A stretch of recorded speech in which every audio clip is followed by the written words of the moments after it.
Clubhouse chatter continues here on YamHillToday.com. Here, once again, is Norm Ordez. Hey, thank you very much, Brian. And once again, I'm Norm, that's Brian. We are Clubhouse Chatter. And we're just two guys who love to talk about the game of baseball. You know, we have a passion for the game. And we have our next guest. I always get excited to talk baseball with him because he is one of a kind. And Frank the Flake Peters, Battered Bastards of Baseball on Netflix, your Portland Mavericks manager. Frank, how's it going? It's going good. And earlier I was a Flake, and as you get older, you become a character at Flake. So who gave you that nickname? I think it was Ken Wheeler, and Ken Wheeler was a sports writer Yes. at that time for the Journal, and he was actually responsible for talking Bing into hiring me. Oh, really? Yep. And then when Bing decided to move on with the next step in the Mavericks, he told Wheels, he said, well, you hired him, you fire him. So I got the old baseball treatment, which is, it goes, Frank, the organization wants to make a change. And I knew it was coming then. Yep. So let me ask you a question. So, Battered Bastards of Baseball. So, the reaction to it. Did you ever imagine that the reaction to that show would be what it is? When the two Way brothers came through to do the documentary, they came to the Grand Cafe, and I just happened to have a bunch of scrapbooks. And people had always talked about, oh, movie this, movie that, and, you know, and usually it's just talk. So I gave them the scrapbooks, and then they disappear, and then they come back and disappear, and then they did the documentary. And I asked them, my feeling would be, oh, great, documentary, one time, show it on television, and then done, one and done. And they said, no, we're going to take it to Sundance. And I said, well, Sundance, they hate sports people at Sundance. That's artsy-craftsy. Mm-hmm. And they said, well, no, we've got a pretty good thing. And I thought, in my wildest dreams, I never thought that it would still be showing on Netflix, and that it continues to grow. And now when I go to the supermarket, they identify me as the manager on the Battered Bastards of Baseball. And it's given, I call it relevancy to ego. Oh, absolutely. You know, I just watched it again. I just watched it again not too long ago, and I know Brian watched it as well. It doesn't get old. You know, I told you, you know, when we first chatted that I felt screwed because I wasn't able to live that, you know, and I'm a huge baseball fan. And what the Portland Mavericks did for the city of Portland was amazing. Baseball was alive. Well, here's what it's done for me at this time. Right now, I'm in the process of getting a speaker's agent. I've just submitted a book treatment to Sasquatch Books up in Seattle that does books of this kind. I've had bookings. I just finished up one at the Kennedy Historic Pub, and they call it How to Win with 24 Outlaws. Yep. And it included me and Larry Colton. And Larry Colton, of course, went on to become one of the pitchers and went on to be nominated for a Pulitzer Prize. And one of the things that we talked about was, we called it that magic Maverick moment. And to give an example, Larry Colton's magic moment for the Mavericks was, at that time, he looked like Charlie Manson. Right. And what he did is he took the picture of him when he was clean-shaven and playing for the Phillies, and the picture of him as a Maverick looking like Charlie Manson, and he wrote an article at the Oregonian. And they liked it, and he found out he could write, and he's written 5 books. Wow. The magic moment for Rob Nelson was that him, Jim Bouton, and Jim Swanson were sitting in the bullpen, and 2 of them thought that they could shred bubble gum and make Big League Chew. Now, one of them said it wouldn't work. Guess which one said it wouldn't work? I'm going to say Booten. Who? Booten. Yep, Jim Swanson. Swanee said it wouldn't work. They said it wouldn't work. So the two guys made $1 million each on the Big League Chew. And then Swanee's magic moment was when he tried out for the Mavericks originally. He tried out as an outfielder, and there was 100 outfielders. And his dad said to him, he says, Jim, he says, there's only 3 catchers. Go get your left-handed catcher's glove. He came back, tried out the next day, maybe even under a different name, made the team, wound up to have a huge career in the restaurant business, had that sports bar up in Seattle. Yep. And we were laughing about it the other day where Yogi Berra actually came in, and Swanee got him back there tending bar. And I commented on his Facebook page, I said, 2 left-handed catchers in the bar business. Perfect. How funny. So, man, so I noticed that you posted something up on the Facebook page, so I put up that we're going to have you on the show, and you put up something about Reggie Thomas. Right. And so let's chat about Reggie for a second. Reggie Thomas. So here, let's start with Hank Robinson. Hank Robinson was the manager before me. He was the first manager. And he was an old school guy, like an ex-Marine, really tough. And he suspended Reggie and got Reggie to actually apologize to him. I tried to suspend Reggie, and I thought I was pretty tough. Reggie punched me, went and got a gun and was going to shoot me, and I put him back in the lineup, so I didn't mess up the ball team. Anyway, one of my goals is I'm getting ready to I'm actually do a Maverick blog here coming up after the new year, and one of my goals is to track down whatever happened to Reggie.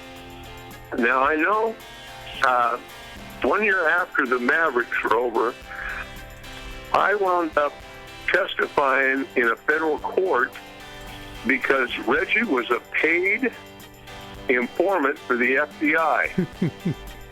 And one of the ball players, Reggie set up one of the ball players' brothers on a huge cocaine deal.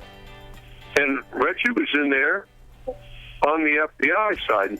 And my role was to testify whether or not Reggie was a truthful or honest person. Well, there was nothing truthful or honest about Reggie, except he stole 72 bases, which is almost as many as the whole Hillsborough Hawks stole this year, and they won the pennant. Yep. So Reggie set a record that would likely never be broken again. But my goal is to find out really what happened to Reggie. I heard he actually had been assassinated, had his head cut off. Mm-hmm. Yeah, I've heard the assassination deal, and then I've also heard that he's in like the informant, the protection program, and that they shuttled him off somewhere. So who knows? That where in the world is Reggie Thomas? You're right, and so that's going to be one of my goals, and it'll be kind of fun because everybody always asks, well, whatever happened to Reggie? And quite frankly, if the Mavericks don't have Reggie Thomas, then the Mavericks would have never really, really been the Mavericks. He was the star that really made it go. He was your spark plug. Yep, and he really was a talent. I mean, he'd hit a double off the wall, and I'd look up, and there he'd be on first base. And I go, what's Reggie doing on first? And Swanee would say, well, he's going to steal second so he can get a free Slovaki. Every time you steal a base, you get a free Slovaki. So then he'd steal second, and then he'd steal third and get 2 Slovakis. So I didn't worry about him holding up on his doubles. Do you think that if Reggie Thomas was, I don't know how to put this, like an up and up person, do you think he could have played in the major leagues? If he what? If Reggie Thomas was a good character guy, and I don't know Reggie, but he really didn't have a bad character, and it was a matter of understanding him. Okay. And the reason him and I had a conflict was that he felt that this, I find this out later, that this was his last chance at baseball, and that I was holding him out of that particular thing. And I was being really understood him. And for instance, being understood, being sent him a limousine every day to pick him up to bring to the ballpark. Right. Had to feed that ego. Yeah. Yeah, and how far was it where he stayed from the ballpark? Well, it was like a block or two away. It was just pretty much right across the street, wasn't it? Right. It was 3 blocks away, Yeah. but he still got the limo. Well, you know, with Reggie's talent, in today's world, when you're talking huge $1 million contracts, his value as a base dealer would be way different than it was back then. So he was definitely a major league talent, because when you steal a base, that catcher throwing to second has got the same arm as that big league catcher. Right. And so he was a major league talent. And, you know, Reggie didn't drink, so he didn't really have personal issues other than I think that he felt that he was really had unfulfilled dreams, and that was what the Mavericks really represented. So tell us a little bit about, so you guys were honored at the Hillsboro Hops game this summer. I had to work and I couldn't make it, dang it, and I was really ticked about it. But what kind of reception did you guys get? It was the nice thing about, you know, Rob Nelson has kind of kept this thing alive with he's put on a couple of reunions over the years that have gotten Kurt Russell together with us. Without Rob Nelson, some of the reunions wouldn't have happened. And then he got, and I'm pretty sure he talked him into it, and the Hillsboro Hops actually bought Maverick uniforms and played that game in Maverick uniform. And who was the guy that Swanson, the #1 draft choice? Yeah, Dansby, yep. Yeah, right. Well, we made him an honorary Maverick because he hit his first professional home run as a Maverick. Nice. And so it was really nice to meet. The television was there. They did a spread for us out in left field where they have that area, and everybody really enjoyed it. And people showed up that really surprised me. Cervantes showed up. A lot of people. And just recently, we lost Gene Lanthorn. He died, and he was the one that pitched the no-hitter that kind of sparked the magic of the beginning of the Mavericks. Right. So the thing that's happening now is that there's going to be a movie made about him, and Todd Fields, who was the Bat Boy, will probably direct it and write it. And Kurt Russell apparently is going to play Bing, his dad. Oh, nice. And the fun thing about this is that Kurt Russell's career has taken off again. And he's got this movie Hateful Eight coming out over the new year, and Quentin Tarantino and Samuel Jackson, who looks pretty crazy, looks kind of like a Maverick picture all the way. And so with the renewed interest in Kurt and the renewed interest in Todd Fields' career, and it looks like the Maverick documentary, Battered Bastards of Baseball, is, Netflix has had it on over a year. Yep. And you know, I watched it again. I've talked to people that have watched it 4 or 5 times and really like it. Oh, yeah. And it's, what it's done is caused me to get back into baseball again, and to, for instance, I've got a speaking engagement coming up on opening day of baseball season at the Tiger Library, and it's all about the magic of that documentary and the magic of the moment. And what he wanted to hear was, tell me a Boughton story. And I said, well, here's a quick one. Boughton was a TV newscaster back in New York, took a 2-week vacation to try out for the Mavericks, did really great, decided, and I went back to visit him in New York City, and he was on probation because what he'd done is he just recorded an interview with the New York Giants football coach and ran it backwards and said, well, that's the only thing that made sense all year. And so he was on kind of temporary Maverick restrictions. You know, when I watch the battered bastards of baseball, I see passion. You know, I mean, because you were a group of guys who were truly there for the love of the game. For whatever reason that was. You know, you had guys who were looking at a shot to get to the major leagues.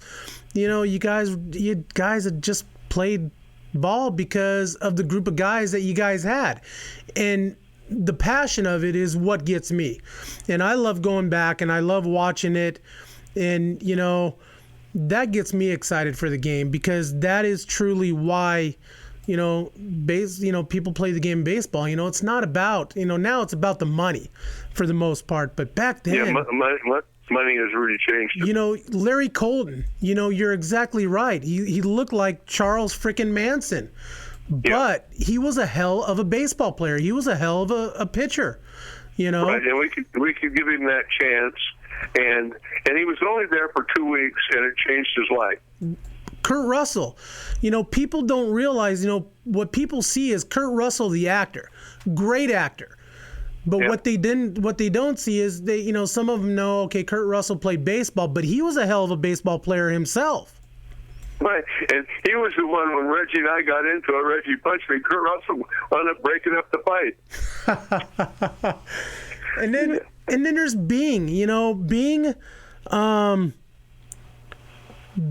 was an underrated baseball man. You know, I hear people talk about, you know, Bing Russell, about being such a knowledgeable baseball man. I mean, he kind of came up, you know, the videos and his notes, and I mean, he truly was a student of the game.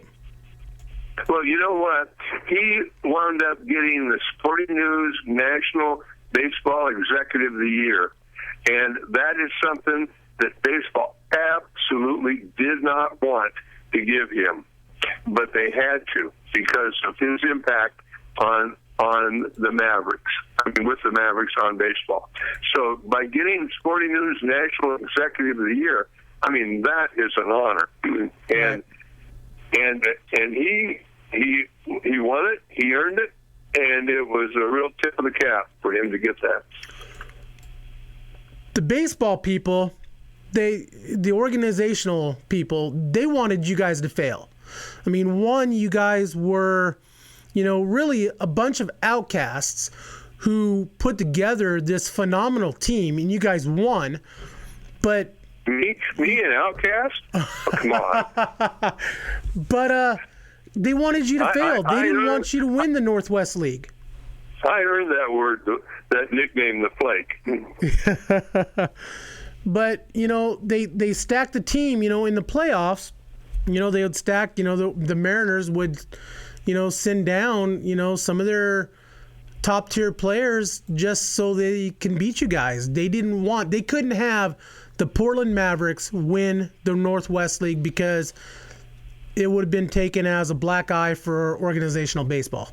Right, that's true. They load up at the end of the year, but then we figured that out, and so what we did is we made sure that at the beginning of the year we were ready to go. I mean, when that bell rang, we were charging.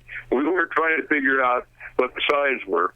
We were going. So after we figured that out, after the second year, we had a little formula that worked for us. That boy, by the end of the year, they loaded up against us.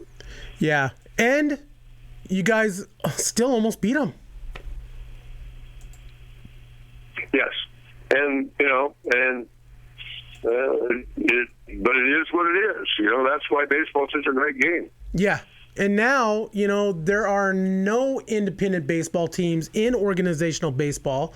I know, you know, up until it's been a while, I think, but I don't think there are anymore. And no, there are. What they did is they took Bing Russell's model, okay, the model that he set up, and they tweaked it just a little bit to keep the rosters down, and they have a whole league called the Frontier League. Right. And they are highly successful. Well, I'm talking about in like the organizational, the minor leagues.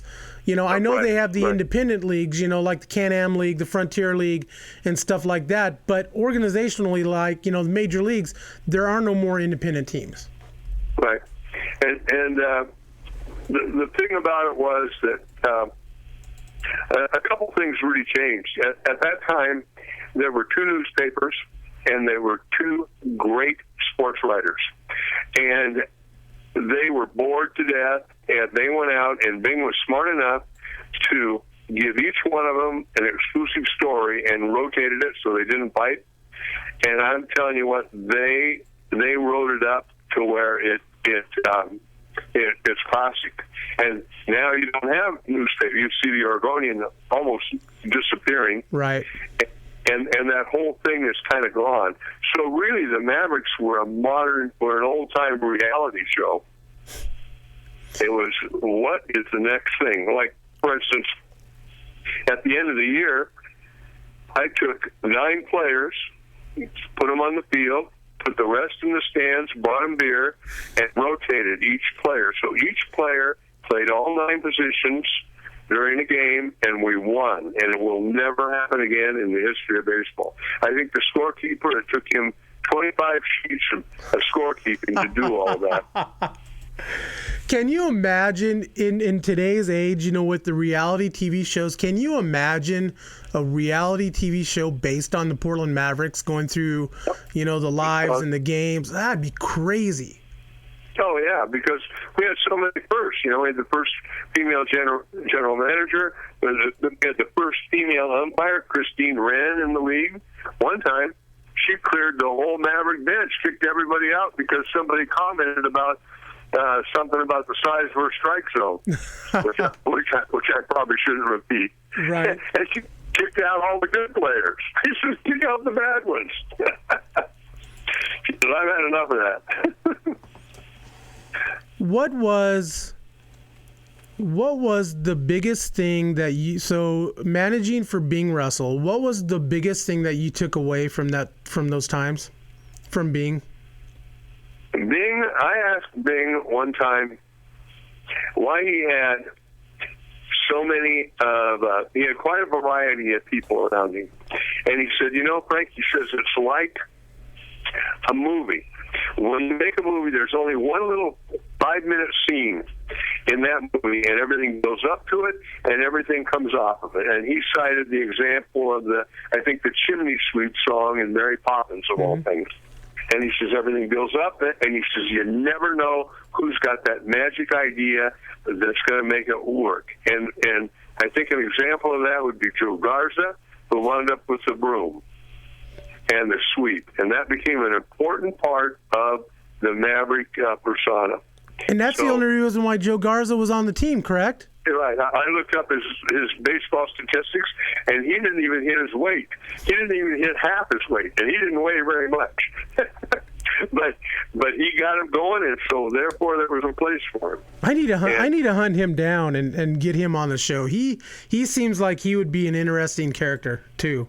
Yeah, he was at one of the reunions here not too long ago, and he's down in California now. He's got a Facebook page. I'll have to hunt him down and talk to him. So producer Brian and I, before you came on, we were talking about marketing Portland Maverick. Do you know, are there any Portland Maverick baseball cards out there? There's some people that somebody made one for me, but they just made them themselves. Okay. But there was never any made at the time. Okay. So there's talk about licensing, about they sell hats, and it's kind of, I think when they make this next movie, a lot of things are going to come together on it. That's why I'm personally trying to develop a little bit of a speaking program and the blog and the book, because I want to be ready for it. I I don't want to play catch-up because it looks to me like it's going to be a big deal because this documentary has real legs. It's amazing. It has taken off, and I get a lot of compliments on, having you on and then having Swanee on and I get excited every time I talk to you, reliving those old Portland Mavericks days and it's awesome stories and baseball. I mean, it was flat out baseball. You had a group of guys who nobody in organized baseball who wanted, it was kind of like the Bad News Bears. Nobody wanted you guys to succeed, but you guys handed people their asses and you guys won. And, people wanted to see you fail and you guys were kind of like, I mean, I don't want to call you losers because you guys weren't losers, but the lovable losers. Nobody wanted to see you succeed. We maximized our abilities and talents, and the way I kind of did it was that Hank Robinson, the manager before me, was such an old school disciplinarian type manager that I couldn't possibly be any tougher than he was. So what I did is I did the opposite. I said no rules, no signs, and let's go get some revenge. And so what I tried to do is not hold them back. We didn't have team meetings, but I would go talk to all of the ball players kind of individually every day. And the reason, you know why you don't have a team meeting? Why is that? Well, if there's 24 players, you don't want the 12 that hate you to get together with the 12 that are undecided. That is true. That is true. That is true. That's great logic. Yeah. And I wasn't going to win any popularity contest on that team. And the theory is coach them hard and love them later. Do you so think, I love them now. Do you think back to that championship game where you guys lost to, what was it, the Bellingham Mariners then? Was it Bellingham? No, do I think back about it? Do you think back about that? I mean, because even though we wanted to win, the fact that the Mavericks were taken away by baseball was even a bigger defeat the next year. Right, that is true. Everybody was fully prepared to come back and be better and get them the next time, right? But they took the next time away. And PCL moved back in, and now look where we're at. We're with no baseball in the city of Portland. You've got the Hillsboro Hops, which I love, but Portland, I think Portland is a baseball city. I really honestly do. I think with the right group and the right ownership group and stuff like that, Portland could succeed in baseball again. You look at what the Mavericks did. Oh yeah. You can look at it all over the country, towns like, Portland's a bigger market than a lot of them. Yeah. And, certainly they could, but it is what it is, So now you have developed a game. Let's talk about Nickleball a little bit. So you've came up with this game called Nickleball. Tell us a little bit about it. Nickleball is played with it's based upon baseball statistics, and I teamed up with a buddy of mine who went to Oregon State. His name is, he played basketball there, and Ed Fredenberg, and he played a year or so after me, and he was a nuclear engineer and a math genius. And we played basketball. Well, I don't know if you know, but I played in the Final Four in basketball. Right, I knew that. And I went to Oregon State on a basketball scholarship. So baseball was really my second sport, but basketball had no minor leagues. Either you could make it or not, and there was only 10 teams at the time. And I saw guys that were unbelievable couldn't make the Celtics or any of the teams. So I stayed with this. Anyway, we created this game, and we did a Hillsboro Hops version, and it's you can learn in about 5 minutes, and it's got a lot of I think, appeal to, for instance, if I wanted to play with my 10-year-old granddaughter, I could play that game because it's an equal chance of winning, and it teaches math, and it does a lot of things, and it does. My game costs about $5. Oh wow! Pretty inexpensive. So we've been, putting it around in a few places. We have it in Exodus Homeschool Bookstore in Milwaukee, and they use it as a teaching tool of all things. We've just recently done it in Spanish because we're going to do a Cuban version. Oh, nice. And we have it in Japanese, and we currently have it on sale at Guardian Games. And so this thing is really ready to take off. Well, the thing is, we're looking for a distributor, but we don't want to give it away because we don't want to visit it 2 years later and see it in the stores and go, gee whiz, now all we have is money. We don't have the game. So right. We're kind of dancing around a little bit and seeing where it's going. And so far, everybody that plays it likes it. Doesn't cost much. Isn't very. You can learn it in 2 minutes, and it's cool.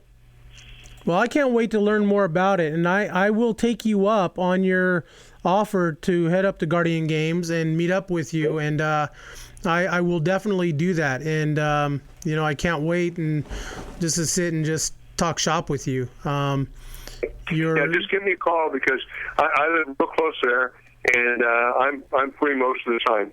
Okay. So once again, Mr. Frank Peters, Frank the Flake Peters, always entertaining. Frank, hey, let's do this again like really soon. We need to have you come on. We need to have you come on and do like a Frank's Corner or something like that, to where you can like maybe give like a 5 or 10 minute Portland Maverick flashback or something like that. Okay, well, I'm open. I'm open for anything. I'm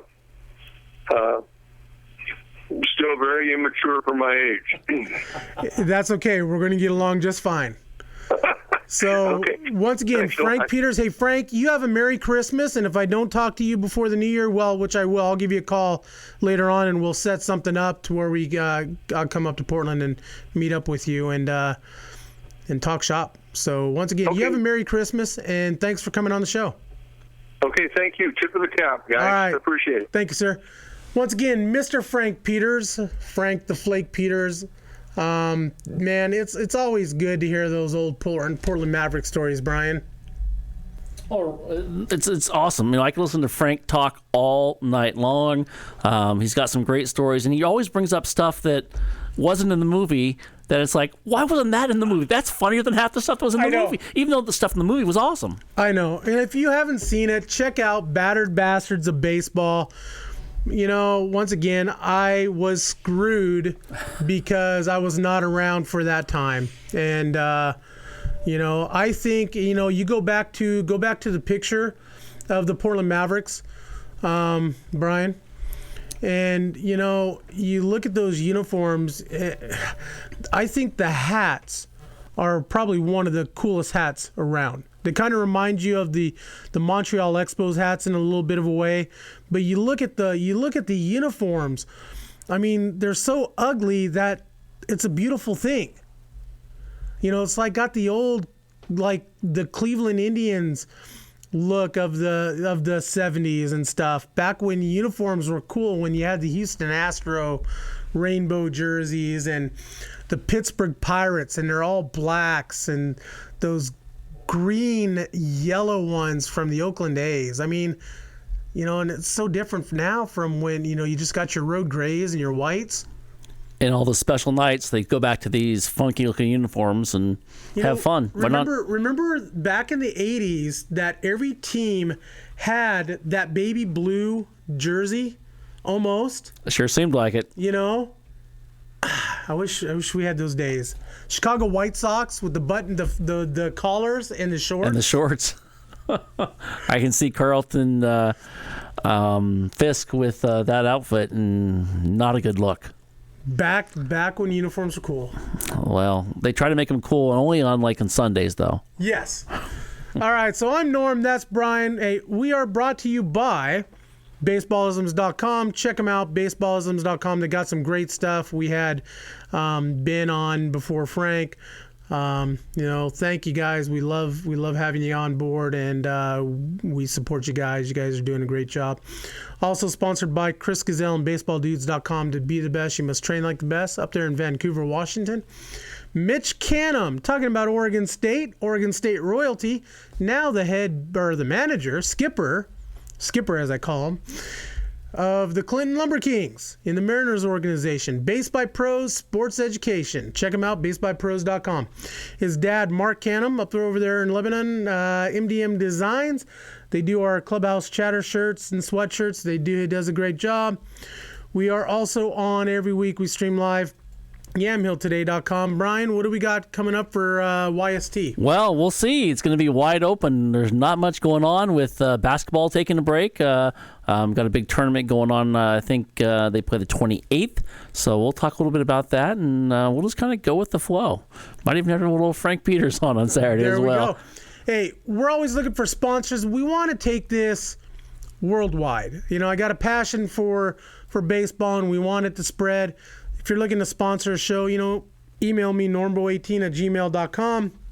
We're on Twitter, Clubhouse Chatter 1T, Facebook, Clubhouse Chatter with Norm. We're on YouTube. We are also on iTunes, MajorLeagueBaseball.com blogs, Clubhouse Chatter. Check us out. So I'd like to give a shout out to the 9-inning know-it-all guys. Ha ha ha. Happy New Year. I'm Norm. That's Brian. Hey, have a Merry Christmas, and we'll be back next week. Thanks for watching.